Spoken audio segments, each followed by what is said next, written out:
Hello guys, it's me, Plague. I'm going to be doing something a little bit different tonight. It's 3 a.m. I just took a nap because I'm a tired old man with nothing better to do, I guess. Thought I'd do a video about line variations, since it's something I've been thinking about lately. Going to be slightly different because I'm going to be using resources that I pulled up from a stream a while back. So let's take a look at that first.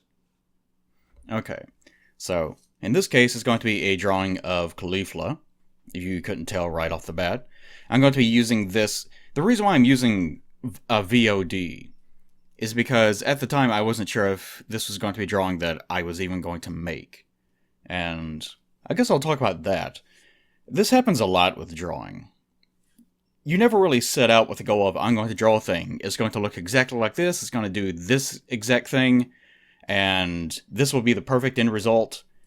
I just had a rough idea of something that I wanted to do, so I decided to roll with that. So in this case, my idea was, I'm going to draw Caulifla from Dragon Ball Super, except I'm going to attempt to draw her in a way that's not quite the model that they are using in the show right now. In this case, I'm going to be trying to do something that's a bit more reminiscent of something that Toriyama might have drawn in like the early 90s or 95 or something like that. So that was the working premise I had at the time. And whenever I was doing these little primary sketches here that I'm doing now, I really had no confidence that I was even going to be able to pull it off. Because I didn't really, even now, I did not even really like the direction that it was going in.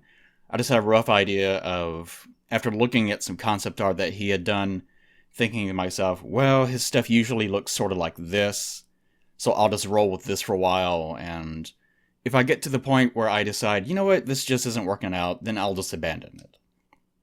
But I think at this point, I kind of decided, you know, it's kind of working out okay. So maybe I'll keep pushing and we'll see where this goes. Because even with this little cute little dinosaur here, I had not gotten to the point where I felt like she was actually working out and she needed to be the focus one way or the other. So I could have easily abandoned this image, like even though I didn't really have any confidence that this was going to work out one way or the other. So, if you've ever sat there having that experience, it's a very common experience, do not worry about it. And as I've said before, if you feel the need to abandon a drawing, just go ahead and abandon it. If you feel the need to completely rework it, go ahead and completely rework it. If you feel the need to 95% of the way through finally admit to yourself there's something wrong with this drawing that I have never admitted to myself one way or the other because I didn't want to change anything about it, but there is something wrong and I cannot stand it anymore. If you get to that point, go ahead and change it. Like the canvas is entirely yours. If you want to completely alter it, you go right on ahead. Nothing's going to stop you. So now we've gotten to the point where I felt like, okay, now I actually have something that I actually like. So it is at this point that the primary actually starts to work out one way or the other. And what I'm going to be doing today is working back over this primary and talking a little bit about line variation during my live portion. And then once I'm done with that, once I've demonstrated sort of the idea that I'm working with, then I'll run through and do a time lapse again, working back over the entire thing.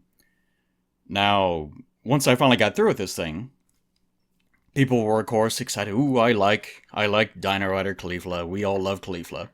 And so, some people were asking, you know, would you ever consider making this into a t-shirt or, you know, blah, blah, blah, things like that. And me, I don't really consider things like that very often. But I figured, you know what? This would be a good opportunity for an art gripe, since I'm going to be doing something similar with this. So instead of doing something like trying to paint this, I figured that I would first attempt to do a sort of a reduced run-through of this. So my working goal is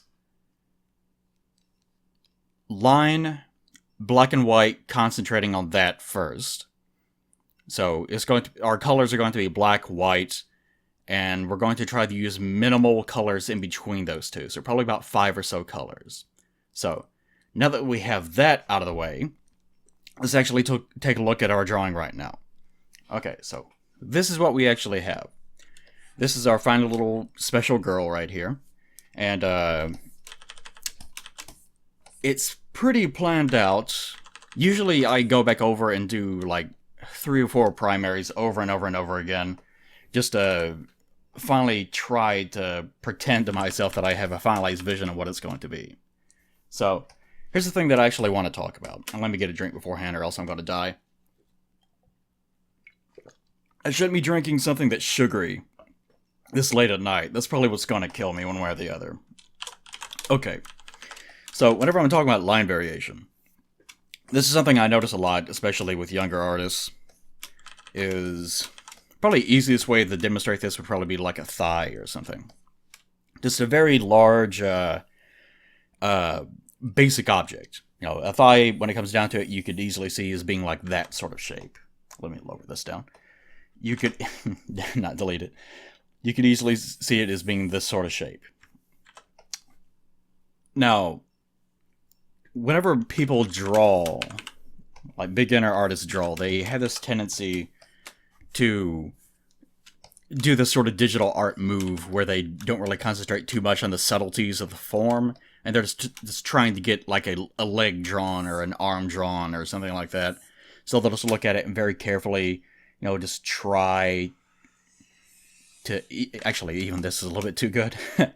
They'll try to do something like this, where it's just this kind of just flat shape. And, let me take the spread noise off because that's adding a little bit too much variation. That's one of the reasons why I use spread noise. I'll show in a second.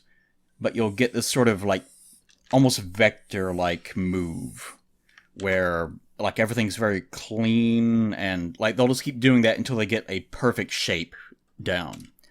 And that's not really how the leg actually... The leg. That's not really how the body works one way or the other. So whenever you're actually drawing something like this, what you're probably going to actually want to do, and this is more of a traditional art move, is to sort of look at... Like, here's the trick. If you ever wondered why my line work looks the way that it does, this is sort of insight into that. This is the reason why I'm making the video. It's not like a grand revelation or anything, but... The reason why people's art looks certain ways is because of the way that they think while they are drawing. And if you draw with a certain mentality throughout the entire image, then once you're done, that translates visually into something that's recognizable as an art style. So in my case, what I'm personally doing is I will say look at like this thigh, and I recognize... Most of this is going to be adhering to her leg, and her leg is not this, like, perfectly square object or a perfectly round object. There's small little subtleties where the muscles are overlapping and where the fabric is rising above where her leg actually is. So I'll sort of go through and sort of plan that, where I'll decide, like, I'll get to this point, and... decide for myself, I don't want a perfectly straight line going all the way down. And plus this can save you. If you find you're one of those people that I can't make a, like a perfectly straight line, I don't have that much control. You can make a smaller line, end it, and then say, well, here's where the fabric is going to come back over. And see, that saves you. You don't have to make a perfectly connected line. You can just sort of cheat and leave that little fabric seam there. And just go back over and just keep working over wherever you need to. Now, I'm probably not going to keep this line, but you guys get the idea. You just kind of look at the shape and make sure that there's minor, very small variations everywhere in the line. So that it actually picks up and makes it a little bit more subtle. Now, let's do this with the skin, for example. Let's take our exposed midsection here. Now, line variation here is, since this is going to be a darker region, like this is supposed to be carried over in shadow, most of it is going to be in black. Let's get rid of some of that. There we go. Most of this is going to be black. So, whenever you have your line variation, since this is coming out of a blacker area, the line will start off very thick, then narrow down as it gets nearer to the light. But since this is straight up illustration, you don't want to thin the line out completely to the point that there's nothing there. Because if you did that, it would look like that. And that's more of a painting thing. That's more if you're trying to achieve realism, you would have very strong contrast that would result in the sections where it's the lightest would have almost no line work at all. But since I am doing this in a way that it might translate to a shirt or something, I don't know yet. This is just for the sake of demonstration mainly. Then I will concentrate instead on making the lines as thick as possible. I'll do the same thing, except in this case, like it starts to get darker here, and it gets thinner right here. So that whenever we zoom out, we have a line that's extremely thick on one end and extremely thick on the other, but it's still perfectly visible in the center, where it's going to be the lightest. And that's what I'm talking about in regards to line variation. And that's even with her skin. It's not something that you're going to have much variation with one way or the other. And same thing with sort of this. And since her form is pretty slender, usually what I would do with a female figure is probably sort of end it here and then carry over like that. But since she is so slender, then I decided that I wanted to pick that up with her form here and kind of carry this back down to sort of accentuate that.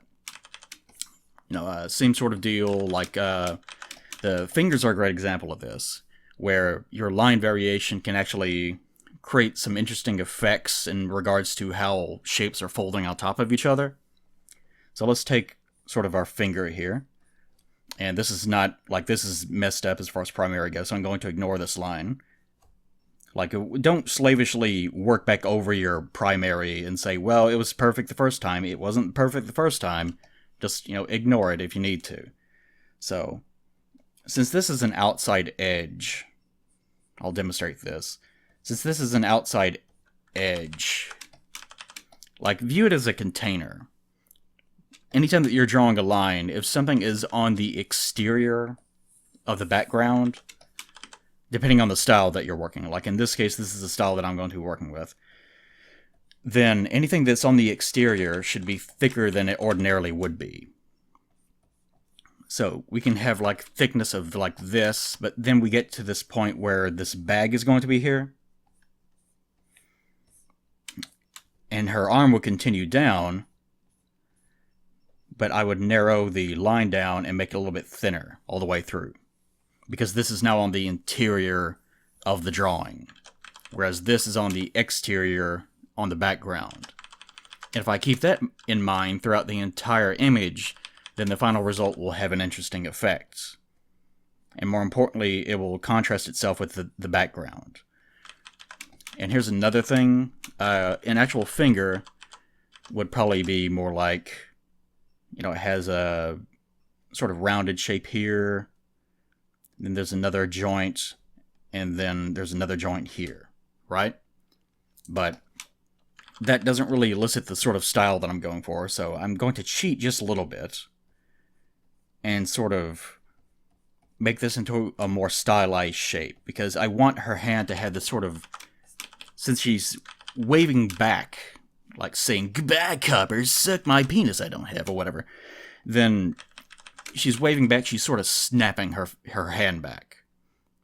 She has that energy with the motion that she's making.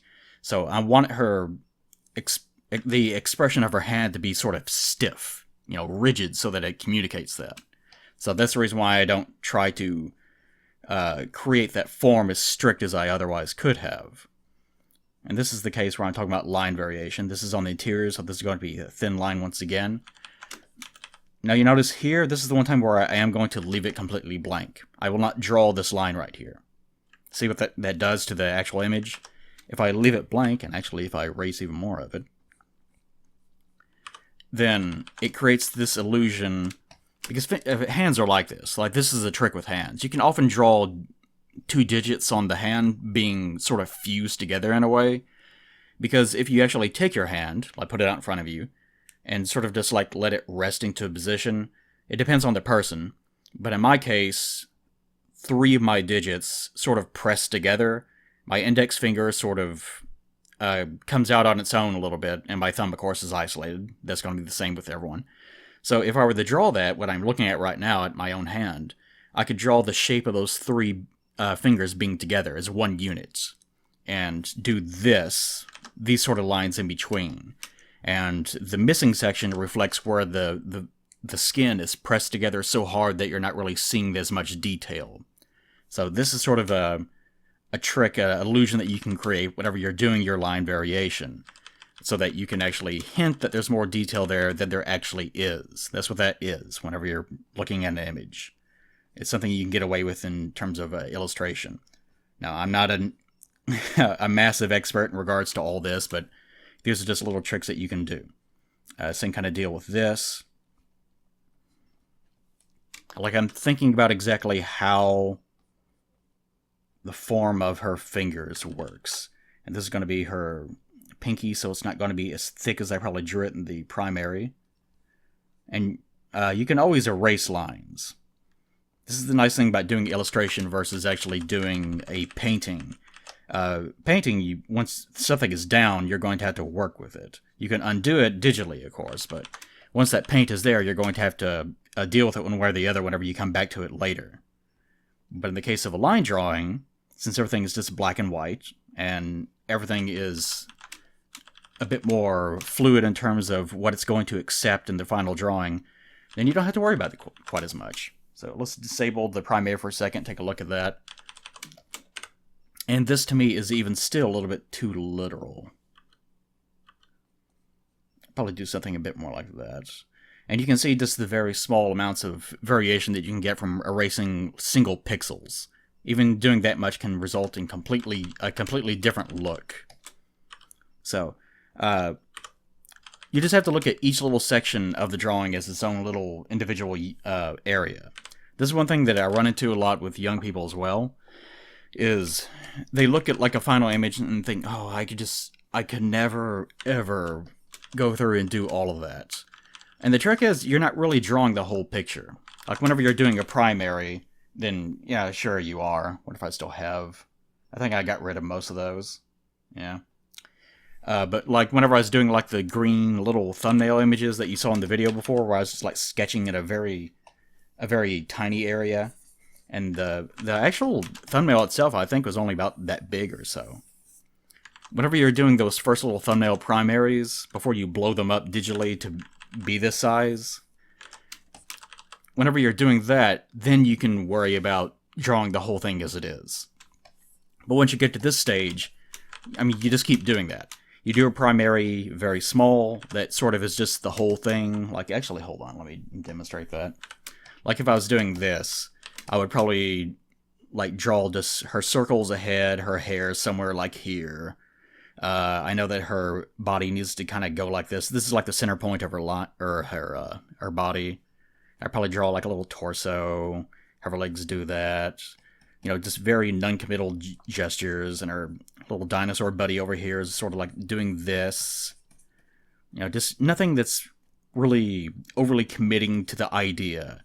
You're just trying to get a very rough idea of where everything's going to be, and you don't really worry too much about how bad it looks at this stage.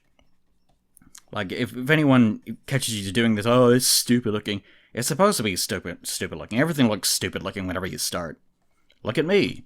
I was born stupid looking. And then you end up with something that sort of looks like that. You know, it's not impressive whatsoever, but it gives you a rough idea of where everything needs to be. Whenever you're drawing something, you should look at it sort of like you're building a house. Whenever you are building a house, you don't just walk up to a site and then start erecting a house. First, you have to lay out exactly what it's supposed to look like. You have to identify, what do we need the house to do? Like, what needs to be inside of it? What are the restrictions of our location? And you take your gridded paper and you just sort of look at the environment that it needs to be put in, and then you just kind of identify, well, its borders can be this. And if its borders are that, what can we fit inside of it? and you just keep working with that idea until you can identify, okay, now we have our plans, what are the materials that we actually need? Then you go buying the materials and so forth and so on, and then you start building it once you have it completely laid out. And this is a good way to look at a primary. Whenever you're drawing a primary, you need to get that primary to look as close to the original as you possibly can without actually worrying about things like this. Like if you find yourself whenever you're trying to draw a primary, like going through and just, oh, it needs to be perfect, needs to be perfect, needs to be perfect, then you're working against yourself. You're ruining your own vision of your final product. Whereas if you can start with that little thumbnail that I just destroyed, and take that little thumbnail and then blow it up a little bit, but not too much, and then work back over it again as a secondary,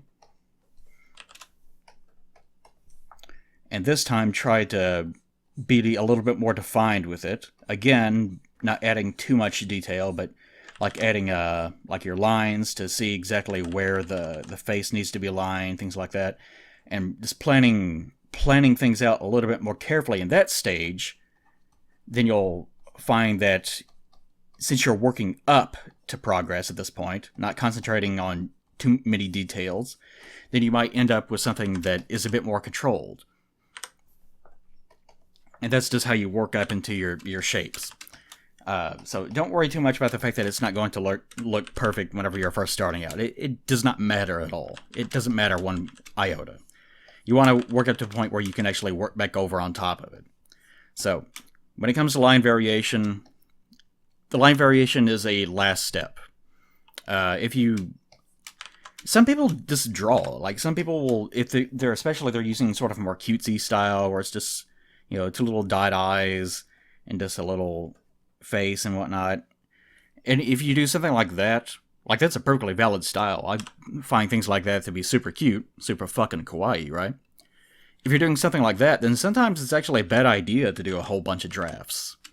Because the fact that you're working with such controlled lines in the first place means that you might be a little bit better off just concentrating on nailing that aspect of it.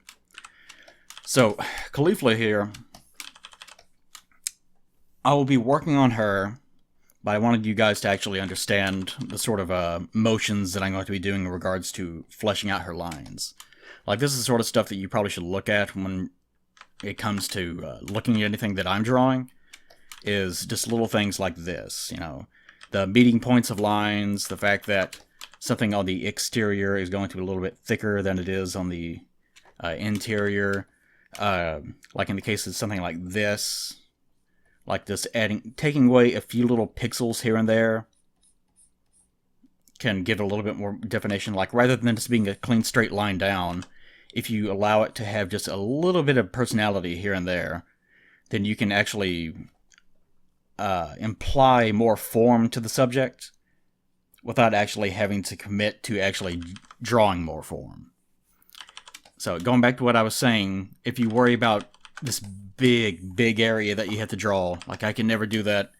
Once you have your primary down and you actually have everything laid out, you don't have to worry about it too much, because you can zoom in on something like a hand. And from this point forward, this entire hand is its own drawing. And that's all you have to worry about. Like, don't worry about, the thing over here that I'm going to be drawing in 15 hours or whatever it is. You just worry about this one hand, this one little zone. And once you're done with that, like I don't mean like painted and everything, but once you're done drawing its line work, you can go down somewhere else. Like if I want to draw this little bell that's hanging off of his cute little dinosaur tail, then I can start doing that. And I can start concentrating on trying to make this the best bell that it can be. And this is how you draw procedurally. So don't overwhelm yourself with thoughts on whether or not something is going to be right, the whole is going to be right. You work at the individual components. That goes for anything in life. If you're working on whatever it is, you don't worry about the whole. You worry about just doing what you can do on a granular level, and just doing that consistently, and working up to the point where, since you're being so consistent, you don't have to worry about the whole because everything is falling into place.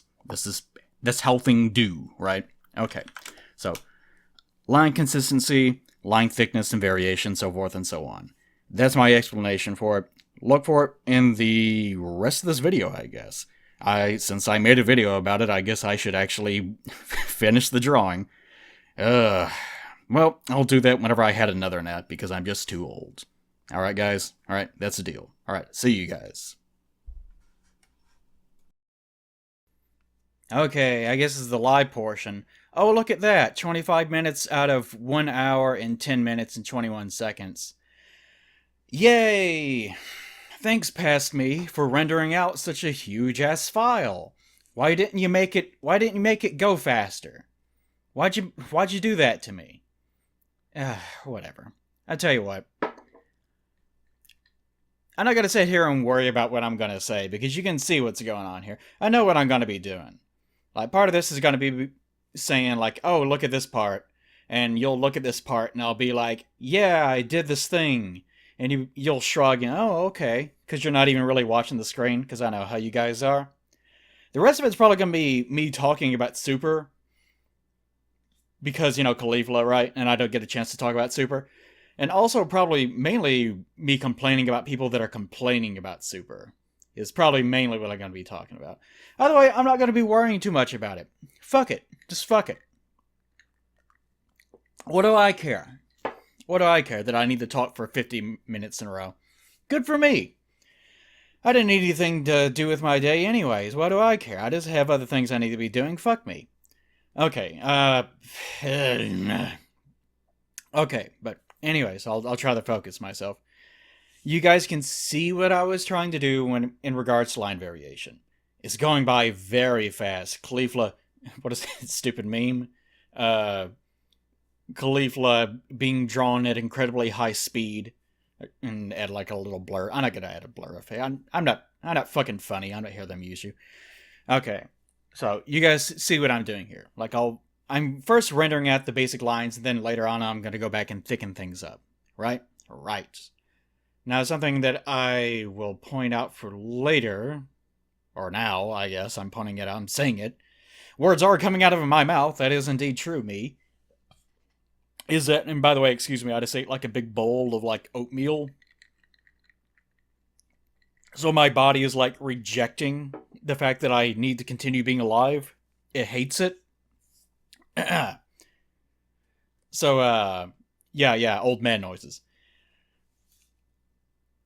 Here I'm drawing Caulifla, right? Once I get through this session, I drew quite a lot of it. And there, oh god, hold on.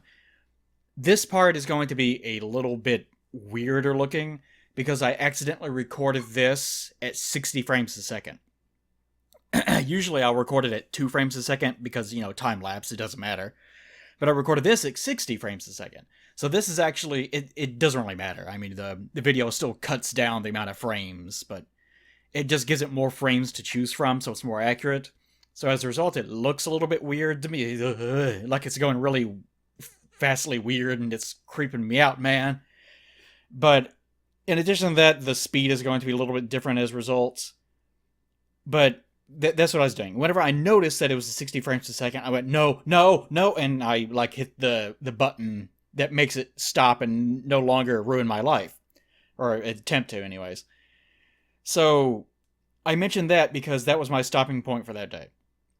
And whenever I picked back up later on, I started drawing again, except this time around, I forgot what my brush settings were. So I started drawing, and I was working at a different zoom level and stuff like that. So I ended up drawing the line thickness of the little dino guy down here a little bit too thick for the rest of the image. But I did have more line strength variation when looking at it from a distance as a result. So it's a weird combination of factors. Whenever you do that, whenever you pick up a drawing after like one day or whatever, you not only have to remember what you were working with, but you also have to remember like what was your goal whenever you were drawing, like your brush settings and everything else, what distance you were looking at it from whenever you were drawing it. There's all sorts of little bitty factors like that you probably don't really even think about. That once you actually get through with the thing, you kind of zoom back out and you kind of start to notice, oh, that's weird. This part of it looks super thin, but everything else looks really fat as far as the lines go. And that's what that is. You screwed yourself up because you were not working the same exact way. It's a really weird thing. Stop, body. Body is trying to destroy me. Okay. But anyways, if it looks kind of weird here and there, that's what's happening. Video speed's going wonky. My hands are going wonky. I'm being old. I'm getting drinks. This is water. Because I need water. Because, old man, death, inevitable. Right? Okay. So, in regards to the drawing, yeah, that's what's going on. I'll go ahead and tell you now, it turned out fine. Really, most of the worry of this drawing was occupied with trying to do color theory for it. Because as I was saying earlier on, the design could be a shirt. I don't have any plans for it right now, but it could be. So that's what I was working around. The main part of this whole thing was mainly line thickness to show that off and to try to demonstrate it. Some parts less successfully than others. So that's not really the point. But once I actually get to the color phase, because I needed to complete the image in the first place, that really froze me up. Because since it's a shirt, there's different kinds of printing when it comes to shirts. You can heat print anything. Like, you could take the Mona Lisa and heat print the Mona Lisa onto a shirt. But the thing about those is that the design will eventually peel off if you've ever had a shirt like that. Like, it gets too old, and the stuff that's actually on it starts to just come off. That's what's going on. It was heat printed. It's not really physically part of the shirt. It's not ink. It's just a material that someone tried to sort of like glue onto it. So as a result, it's just not a very good shirt. To avoid doing that, you have to print every color individually. So the more colors that you have to print, the more expensive it gets. So usually whenever you run into like selling a shirt designed to someone, then you have to work with a limited range of colors. And in the case of Shark Robots, they're not like a huge organization or anything, but they're extremely reliable as far as shipping and everything goes. That's the reason why I use them. And this was true of the previous t-shirt designs. You have to work to maximum 8 colors, but they prefer, I think, 7 and below. And those 8 colors include white and black. So you're actually not getting the full 8, you're actually getting 6 colors that you get to work with. So, by the way, did you like my asinine way that I drew that circle just then? You have to draw like 1/4 of it, because that's the easiest stroke to make. Then you just copy and paste, and then flip it horizontally, merge that together, and then copy that and flip it vertically. And then you can put it all together to make a really bizarre looking circle. And if you copy it again and then flip it again, then you can combine it to make it look more equal looking. That's one of the weird little quirks of working with Paint Tool Sci. I don't think you would want it. In Photoshop, you would end up with something that looks too clean one way or the other. So doing it that way actually does get you a little bit more line variation, makes it look a little bit more organic looking. But anyways, you get the idea. So imagine trying to color this whole thing using only 6 colors. Yeah, it sounds like lots of fun, doesn't it? Sounds like you might want to strangle yourself afterwards. So that was fun. That's what I've been doing since this thing began, and that was a few days ago, I think now. I better actually... I'm not sure how long the grand total of all these files actually was. I'll probably look that up while I'm talking. Since I can do multiple things at the same time, definitely I can do that. I can't do that. Like the first... Gosh. I can't even see that. Okay, there it is. Yeah, length.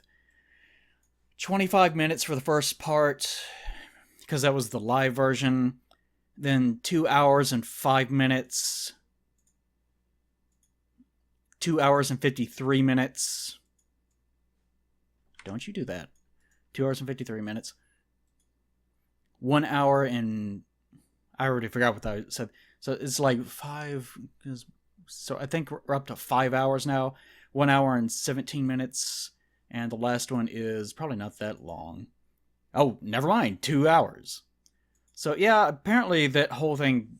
I didn't even track what I just said, but you guys can do the math yourself. but it's something like 6, 7, 8 hours or something. I don't know. It doesn't matter. But it took a long time. It took many, many moons, and I was quite tired afterwards.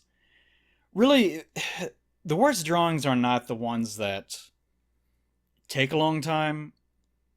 It's the ones that take a long time because of the amount of thinking that you have to do about it, I think. Which I think is the probably the source of struggle for a lot of younger artists is the fact that they're not really adept enough yet so that they can just fly through everything. They have to spend so much time like thinking and analyzing and like making a mistake and then wondering why is it doing that? Why is the program doing this? What's going on? And it's not even related to the drawing. They're just trying to get Photoshop or whatever to stop doing what it's doing. So they might open the canvas, make one stroke, and be like, "Well, it's not supposed to do that. It's not supposed to look like that. How come? How come it's not picking up the pressure of my pen or whatever it is?" And then they'll spend like the next 2 hours just researching. All right, how do you control this in this program? And they'll finally get it set up the way that they want, and they're so exhausted that they just say, I don't want to draw anymore," and they'll just stop. Or even midway through the drawing, they're like 20 minutes into the drawing, and then something will go wrong, and they'll decide, oh, just forget it, just forget it. That's the struggle of, really, it doesn't have to do anything with drawing, it can be anything. But that's kind of the standard struggle of working with any kind of craft, or even just a basic job. Just the frustration of trying to learn something and adapt to it, and see, this is where I realize, shit, I'm working at different line strengths. I realize that, everything's way too thick looking on the dumb dinosaur thing. So I have to go back and fix it. I'll tell you this. Drawing and animation, too, for that matter. Most things come down to coming up with clever and simple solutions to try to fix things. Like you don't want to work harder. You want to work better. You want to work in a more clever way. Like what I'm doing here is not very clever. So you want to do something that saves time and is not a nightmare to have to work with. So when it comes to, especially animation, when it comes to that, you're probably going to be doing a lot of copying and pasting individual things and doing little cheap little motions that kind of just get an idea across without it turning into a giant project to try to get it absolutely perfect. And a lot of people never learn that, so they just spend eons trying to get the perfect line out of something, instead of trying to do it in a more expedient, more clever way. So as a result, they end up with drawings that, I actually work very, very fast compared to a lot of artists. Like, I'm usually known for my speed. So even this, I imagine, like, if someone drew this exact thing and was as anal retentive about the line work as I get, then it probably would have taken them like, several more days of work. Whereas I can just fly through it relatively. Whereas, I guess if I was doing, like, a painting or something, it'd probably be way worse. I would probably take absolutely forever.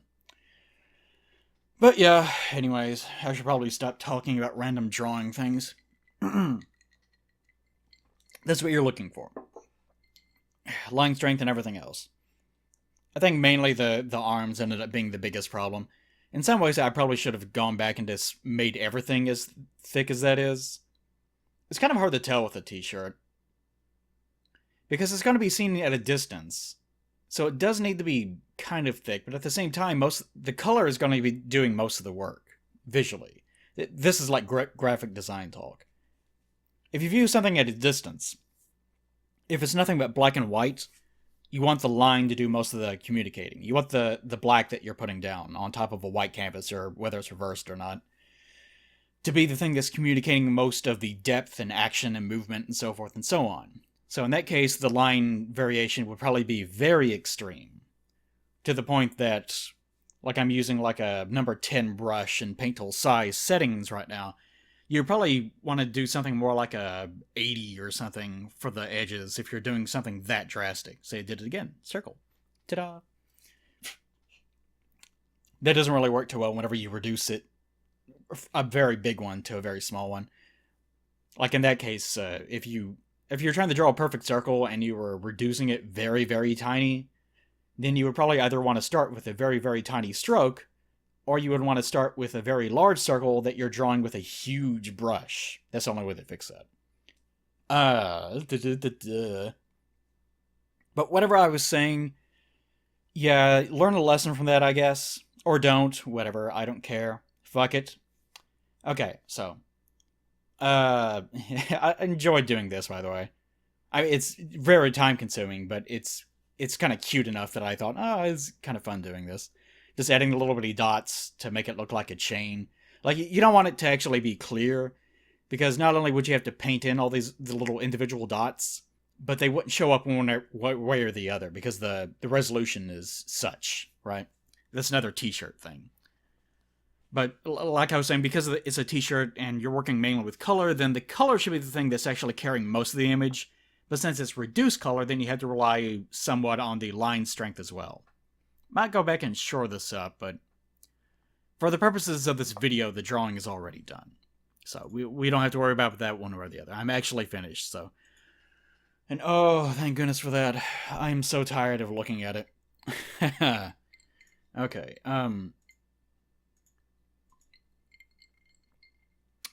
let me talk about the girls. A lot of people... Let me talk about Super in general. That's a big subject, but let me talk about Super in general. A lot of people that have never even seen Super just think of it as, oh, it's the really bad thing that they're putting out right now. And that mainly just comes from, I guess, the first 2 seasons. Let me explain that too. It comes from the first 2 seasons of Super, whenever the animation was really bad and so forth and so on. Like, that's all a lot of people remember of it. So it's kind of developed this culture of people just assume that it's bad. Whereas, I think, like, Super right now is better than the majority of Z, as far as, like, storytelling and animation. But that's not that hard to pull off, because the majority of Z was pretty bad as far as animation and storytelling goes. But people have nostalgia for such things. I've never been prone to nostalgia. Like, I guess I'm just so complaint-oriented that I don't really, oh, this was so perfect when I was 13, like most people are about weird things. I don't really have that. It's very easy for me to criticize things that I like and things that were from my childhood, especially. A lot of the stuff that they were airing whenever I was a kid was absolute garbage. Like, I watched a lot of He-Man and Thundercats and G.I. Joe and Transformers and stuff back in the 80s. Those shows were trash. Like, they were fucking garbage. They were just garbage meant to sell toys to dumb little kids because they're too stupid to know otherwise. They were absolute garbage. I can still like aspects of them. It's still fun, but they were garbage. I have no nostalgia. Like, it's just, that's a dead thing for me. I just don't have it. So whenever you come back, no, Z was so good. You remember this one episode that I'm going to cherry pick? Because that's what everyone does.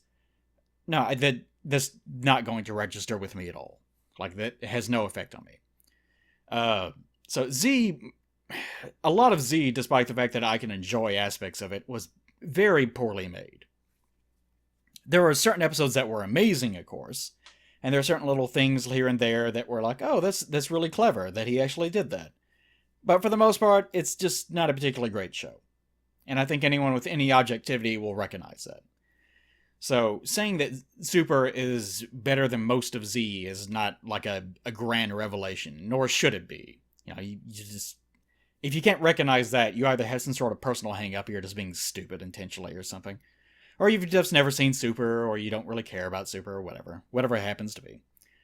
But the reason why the animation was such is because at the time, most of the people responsible for actually making Super are the same people that were responsible for the movies That's mainly what they had worked on beforehand, movies. See, I'm getting too detail-oriented with this grass. I erase all of it eventually and start doing gestural-looking blades of grass instead.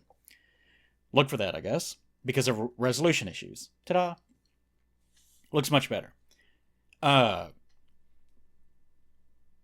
at the time, they said, fuck no, we're not working on the first seasons of Super, doing the exact same story and events that we did in the movies. Why would you?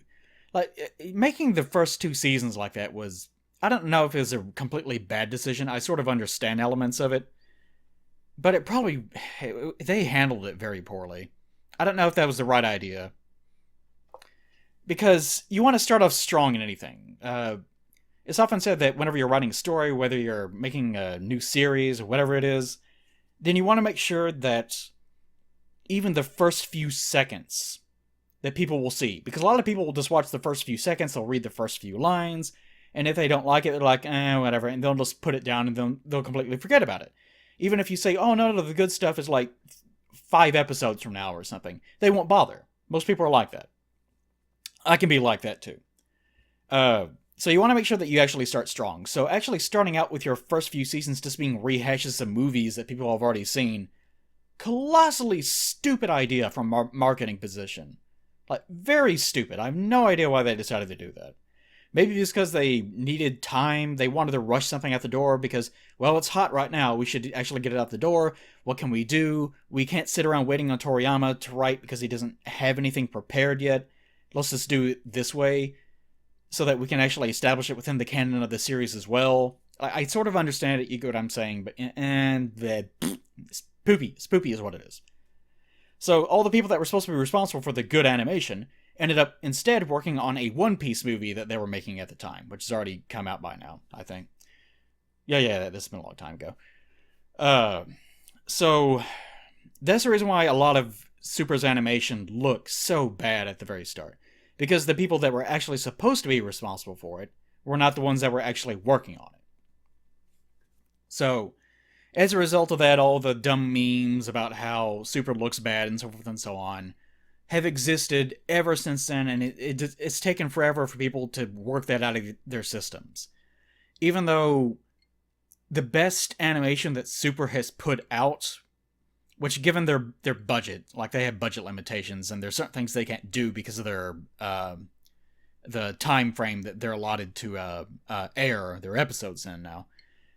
A lot of the animation actually looks better than, not the best thing ever, and I know it's hard to compare them because it's so different, because they're having to draw digitally. The stuff that they figured out as far as like I've complained about digital line work. I think I did this in a prior video, where if you draw a digital frame in animation, then it's very obvious because there's no variation in line thickness. This is a big thing, this plays in the video. There's no variation in line thickness. There's just one clean line, and it doesn't taper, it just ends. And it looks absolutely terrible. Early Super did this all the time. But they have figured out some way, I'm not sure how they're doing it.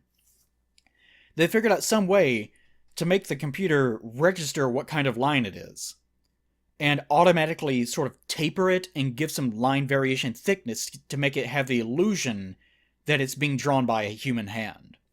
So if you look at stills from the frames now, which I'm sure there's plenty of screen caps, so look at this background character, he's so stupid. Yeah, shut up, fuck that. But if you look at most of the animation of the episode, you can tell that there's variation in line thickness, there's way more energy to it, and they've applied a filter to it so that the color palette matches a little bit closer to what a Z sort of look like almost. It's not the same, but it looks way better than what they were working at with the first few episodes of Super. So Super has definitely improved in a lot of ways. And that's just like the animation and everything. So Super is definitely worth watching. Like, the only people that are going to be mad are going to be people that are like, oh, why does Goku seem so weak now? He's struggling. Like all the people that are complaining about power levels, how come Goku isn't just like an invincible brick wall god that isn't affected by anything from anyone ever because he's so strong. His power level is like 420 quintillion. There's no way he could ever be hurt by anyone. There's people that, like, if I can just imagine if they wrote these episodes. Like, the people that bitch about stuff like that, I imagine if they actually wrote anything, it would be the most garbage, like, it would be GT, basically. They want GT. They want this shitty, like, even GT was bizarre, because, like, General Ruldo, or whatever his name was, in the first few episodes of GT, made some dumb comment, or I think Goku is the one that made it, because they never met, but, like, oh, he's stronger than Majin Buu was. And you're sitting here thinking, how? How could this random guy out in the middle of space be stronger than Majin Buu, who is like this ancient entity that accosted the gods themselves eons ago, and so forth and so on? It's fucking stupid, because you have to worry about power scale. And here's where the zoning comes in. Why is he making the whites brown? Because I'm zoning. It changes color later, don't worry about it. So that's why you don't want to have power scaling be the end-all be-all of your series. Super is actually doing it correct right now, where there are obvious tiers, like Goku and Vegeta and Frieza now, who is back from the dead. Although he has a halo, he's doing that thing. He's not actually alive, but, he's just back for one day in this tournament. Are all sort of in the same tier. And maybe even Android 17 is also in the same tier, Cyborg 17, whatever. And there are other characters that, like, they might, like, briefly struggle against them or whatever, but they're not going to be able to beat them, probably. But there's no stipulation. No one ever says, oh, this character is as strong as Cell. This character is as strong as Boo. Like they kept doing in Z all the time to try to explain to each other, no, this character is like this. Because whenever you do that, that is a death sentence to that character. Like, remember Dabura, the red demon guy in Majin Buu, that saga? He was pretty much given a death sentence right away. Whenever one of the first things out of someone's mouth, I think it was Goku said something tantamount to, he's even stronger than what Cell was. And even though he said he's stronger than what Cell was back in the day or whatever, the fact that they stipulated, oh, he's Cell level, like the fact that they did that was a death sentence to that character, because you can't fear for their safety from that point on, because this is Dragon Ball Z. You just know, oh, his number is that small, he has no chance whatsoever. He will never, ever, ever be a threat to anyone. And sure enough, he, outside of, like, even Gohan, who was being Gohan, didn't really pose that much of a threat to Dabura. And Dabura couldn't really do anything to him either. But, like, Vegeta and Goku obviously were not taking it seriously. There was no tension whatsoever. Super doesn't do that. Super just makes it clear through people's actions they are either threatened or not really threatened by someone. Like I'm sure you guys have seen it, but there's Caulifla, this character here, one of the new Saiyan female characters, and there's also Kale. Kale is a Broly reference, obviously. If you've seen screen caps of her, if you have no idea what I'm talking about, she's basically just remember Broly, the character. She hulks up the same way. She looks almost exactly the same, except obviously female, and her clothing is different, so forth and so on. But all of her, like, fighting moves and stuff are, like, references to things from the movies. It's one of those things. And a lot of people freaked out, because in one of the episodes, she hulks out in the tournament, and just beats the shit out of Goku. And of course, that has everyone up in arms, all the power scaling people all up in arms. I'm not referring to, like, power scaling people in the sense of like YouTube personalities or anything, but just, like, just people, like, they complain about such things, in other words. We're bitching about this. About how, she's stronger than Goku now? That's bullshit. She was, like, nothing a few seconds ago. Her power level would be this exactly based on my research, and now she's in the quintillions. That's ridiculous. Now, this shit like that, which I get absolutely sick of in the community right now. But obviously, like, if you just watch the episode, she's slinging him around because they're making a reference. They're saying, remember the Broly shit, right? That's the whole appeal of what's going on in this episode. Is remember the Broly movies. isn't it neat that we have a callback here, but also it fits in with the story? And that's the whole value of it. So, whenever she's going through and she's just like whipping Goku on the ground and everything, Goku is not really taking any damage. And he's not like grimacing in agony. He just looks kind of annoyed. Like he's kind of pushing, trying to deal with her as much as he can without like physically harming her. There's a meme going on right now about Goku holding back and shit like that from idiots. But it's very obvious if you watch the episode that he's not really having a problem with her. But people still just fly out in rage over the fact that he didn't just, like, tank her hit. Like, she just punches him and it just doesn't do anything. People actually get upset about that. And that's, like, the most toxic... That's from Z. That's the influence of Z. But Super is actually doing it correctly. Where, in that case, yes, you know, they're having a fight. You get to actually enjoy the fight, what's going on. But it's still obvious that Kale probably is not in that same tier as Goku. And there's no stipulation of her power level is exactly this, or Goku doesn't say, oh, she's like 2 cells put together, or some stupid comment like that. You just see what happens. And it's actually treated like a story, for once. So Super is doing it correctly. That's how you do it. You just treat people like they're in different tiers, and just have them fight. The outcome of the fight might be known if someone is, like, if you have Krillin fight Goku, which people raised a stink about that too, because there was an episode where Goku was recruiting people and he talked to Krillin, and Goku wasn't sure if Krillin was prepared for the tournament, because Krillin hadn't trained and all this and so forth and so on. So, at some point, while he's, like, sparring with Krillin actually kind of briefly shows him up by sort of outthinking him and doing a few, like, clever moves. They're actually super cool. Really appreciated that. Then, he does that, and then Goku turns blue. He uses the very latest in Super Saiyan technology, that bullshit. And I watched that, and I was seeing that, and I thought to myself, oh, he's obviously showing him blue because he's saying, Krillin, this is what you're going to be coming up against in this tournament. There are people that are possibly stronger than I am. How are you going to deal with this? To me, I saw that, and that's just I instantly recognized that and said, oh, that's what's going on. It didn't bother me at all.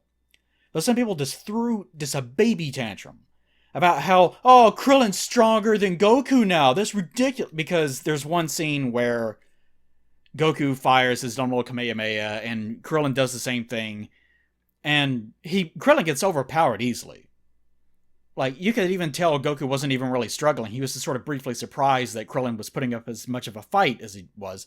And even that, the whole point of that scene was 18 jumped Goku. Like, 18 jumped in and kicked his energy blast away. And the whole point of that scene was, no, Goku, you aren't teaching Krillin something. Krillin is teaching you something. Because you're going into the tournament with this misconception that you're just going to be in a bunch of 1v1 fights and you're just going to overpower everyone, which is not the case whatsoever. By the way, you notice all the gold disappeared from the image? That's because I realized, oh, I used one too many colors, so I had to get rid of it. That's what happened. But anyways, I saw that episode, I immediately recognized it for what it was, but some people, their power level assess people, they can't get over it. They can't interpret scenes that way anymore. After years of Z being so stupidly written, they just can't understand anything except for power levels. It just doesn't make any sense to them. The idea of Krillin ever, like, doing anything to Goku or Gohan, if he even, lands a single punch on one of them, and even if they just kind of stand there like, oh, you actually punched me, that's clever, there will be people just raising a huge shitstorm online about how they're as strong as the gods now, and how upset they are that Super is ruining their life. That's the sort of shit that's going on in the community right now. This toxic, moronic assholes is what's going on. But anyways, Caulifla and Kale are probably the center of a lot of shit like that, because of the whole power level thing. Because Toriyama, for some, I don't know why, decided to introduce the concept that there were no Super Saiyans in this other universe. and all the Saiyans there evolve differently. So if you're wondering about the concept of these characters, the whole idea is that they're Saiyans that evolve differently. They're basically like a whole race of like Trunks and Goten and Gohans. They're not half breeds necessarily, but they don't have tails and they have outrageously high like latent power. Like that's their whole concept as a species. And as soon as Kaba figured out the first one that they showed, probably the least popular out of all of them, he's just a little turd. He's a fucking Tarble rehash. I fucking hate Tarble. I'm glad he's not canon in the. People say that Tarble was mentioned in the movie, but they forget he was never actually mentioned in the series. Thank God. Piece of garbage. Doesn't even make any sense for Vegeta to have a brother. But Vegeta was like 7 at most whenever his dad died and the whole planet was destroyed, and somehow he knew him intimately. Fucking stupid. Anyways, but with Caulifla and Kale, they've been like, they didn't know Super Saiyan even existed. And in the course of like 2 or something days, Caulifla goes from Super Saiyan 1 to, actually, in her case, it was like almost instantly. She went from Super Saiyan 1 to Super Saiyan 2 in the span of like a few minutes, like hours. And they don't say, this is like a power beyond the other power or anything. To her, it was just a natural thing. Like, she didn't even notice it had happened. And it isn't until later on in the tournament that she sort of references, yeah, I did that thing once, but I don't know what it is. I don't care about the dumb name you're giving it, Goku. But I haven't really been able to access it very well since then.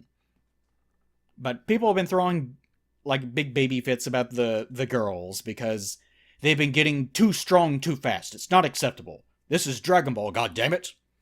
These power levels need to be maintained. It's one of those things. But as you guys know, I did a lot of work with Saiyan females in the past. Shirei and Moya. I'm glad we finally got one. We finally got a couple of female Saiyans. And I like Caulifla most of all because she actually acts like a Saiyan would.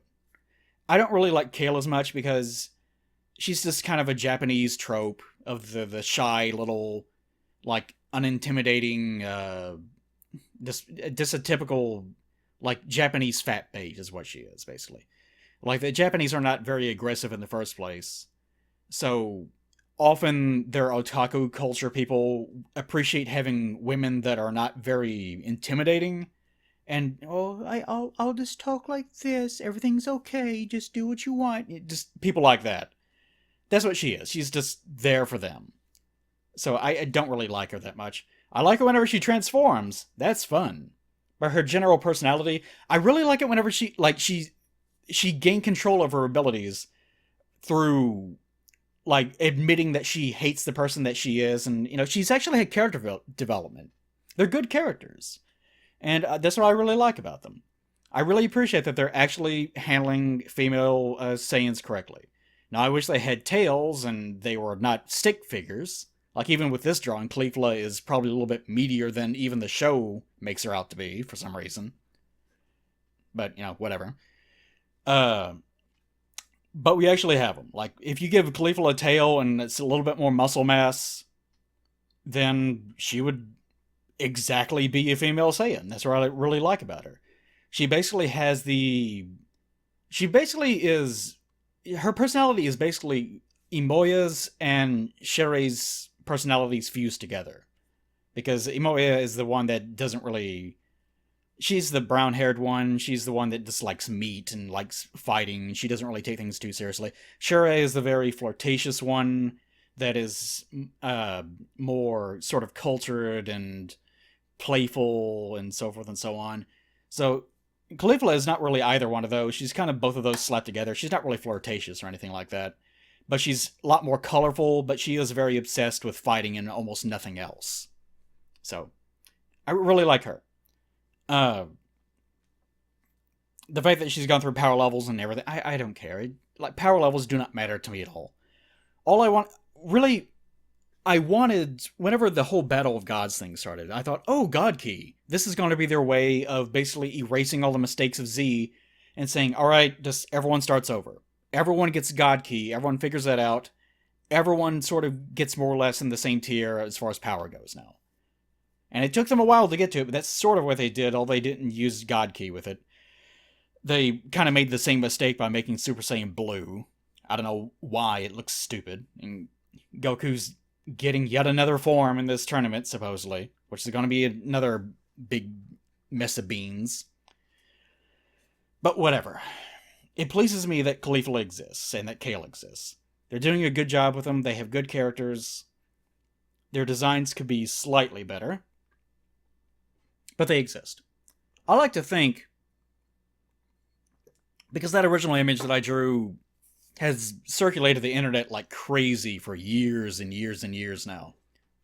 I would like to think at some point, I have no evidence for this whatsoever, but I would like to think that Toriyama at some point like showed him the picture, or he was told by someone, yeah, they're very popular online. Like, lots of people have been asking for them.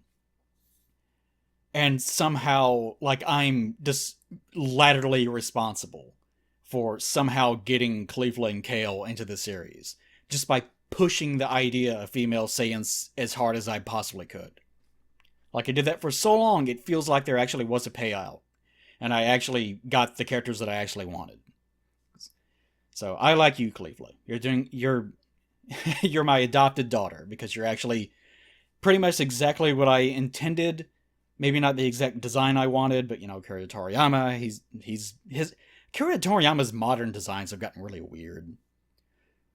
Even throughout his career, Toriyama has designs that, like his Dragon Quest things are like this too. A lot of his characters are very squat looking. Especially Dragon Ball, he would do this. He would draw characters that look like they're the size of like thumbtacks. Like they're very fat and squat looking. And now he's kind of gotten to where all the characters he draws have giant heads, no muscle mass whatsoever. They look like they're like 3 feet tall. But at the same time, they have like ordinary body proportions, but their head's way too big. It's really weird looking. I hate the way that he draws his characters now.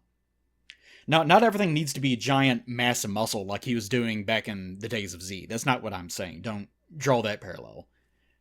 But it is super strange that he went from that to that. I've always thought that it actually should be somewhere in the middle. Really, my favorites of his, like if we're talking about Dragon Ball, my favorite incarnation of his designs were, I guess, during the Saiyan saga up until probably the halfway point of the Frieza saga, whenever he was drawing all the characters. To me, that was the best that they ever looked, as far as their proportions and everything goes, the way that he was drawing their faces. Like, it didn't have the kind of over-fluidic sort of look that some of Dragon Ball's models looked. But it also didn't have the sort of weirdly, incredibly rigid, blocky look that everything got towards the end of Cell and the beginning of Boo and so forth and so on. So to me, that was probably the era that I most liked. And you saw it at the beginning of the video, but whenever I was actually, because remember, I started out with this video with the idea of, I'll try to draw her except the design will look a bit more like what that looked like back then. I was looking at old pictures that he was drawing from that era, and I realized, boy, he never draws women. Like, he very rarely has female characters, because he doesn't, by his own admission, he has no idea what to do with them. He has no idea how to write them, he doesn't know how to write romances, he doesn't know how to write female motivations, so that's why, but he does like tomboys. So that's the reason why whenever you see him introduce a character that's female, usually they're basically just men. They're obsessed with fighting and so forth and so forth. And I think he even jokes that at some point, why did you have Goku marry Chi-Chi? And he said, it's because I didn't like Chi-Chi and I didn't know what to do with her. So it's one of those things, like all of Akira Toriyama's interviews are kind of the same. Every single one of his answers is like parentheses, laughs. All of them start that way. He's just very weird like that. But he said that I almost did it as sort of a punishment to myself, because I didn't like Chi-Chi, I didn't like drawing her. I didn't know what to do with her, so I decided, you know what, I'll just make her marry Goku as a punishment to myself. Now, I have no idea what the hell that's even supposed to mean, but whatever. That's what he did. So, Akira Toriyama doesn't really know what to do with women. They don't really show up that often. And whenever they do, they're kind of odd and not really utilized very well. So, the fact that like Toei was also responsible for, I don't know, it's Toei specifically, was responsible for GT back in the day, and GT was just god awful, right? That's what happens whenever Akira Toriyama is not involved whatsoever. And that came during the time when people were obsessed with like power levels, and they thought, well, Dragon Ball is all about this, right? So we'll just make it about that again. We'll make it about random fights and power levels. Ooh, repeated. So whenever it end of the video, sorry. So whenever you don't have him at all, you get something like that. But whenever you include him just a little bit, but you have people that I presume now are old enough to actually recognize, oh, we like this about Dragon Ball, but it did these other things wrong. And it seems like now Super has finally hit its stride and it's actually doing things correctly for the most part. Like there are errors here and there and everything, but yeah, it's handling a lot better. And Caulifla is an example of that, where she's sort of in this tier. She's obviously not Goku or anything level right now. Goku was kind of playing with her before at Super Saiyan 2 level, whenever she finally figured that out after he taught her. And there's this really cute dynamic now of, it's sort of hinted that maybe she'll become like a disciple of his in the future or something. We don't know what's going to happen with her. But they're handling characters like Caulifla very well. But anyways, you guys see what I do with this drawing.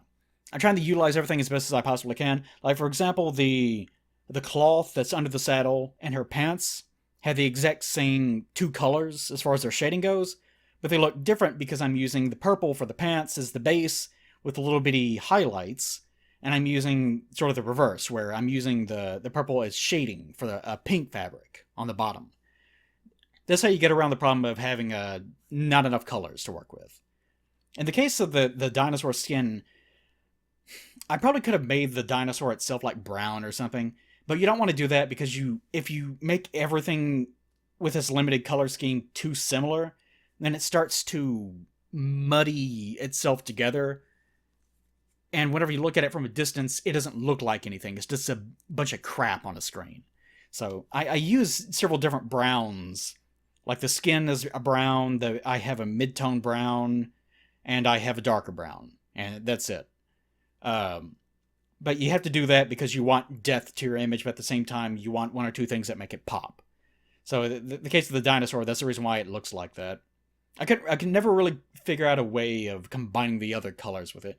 And I couldn't change the color of her pants or her top because those are her colors. This was going to make it recognizable as being her. So if you're wondering about that, that's my color theory explanation for the day. But final result looks alright, I have to say. I like my adopted daughter, my precious adopted daughter, that I might draw inappropriate images of. It's a very confusing relationship, isn't it? Yes. Okay, so hope you guys enjoyed the video. Leave comments, or don't. I don't care. Really, most of the comments are probably going to be people complaining or not complaining about...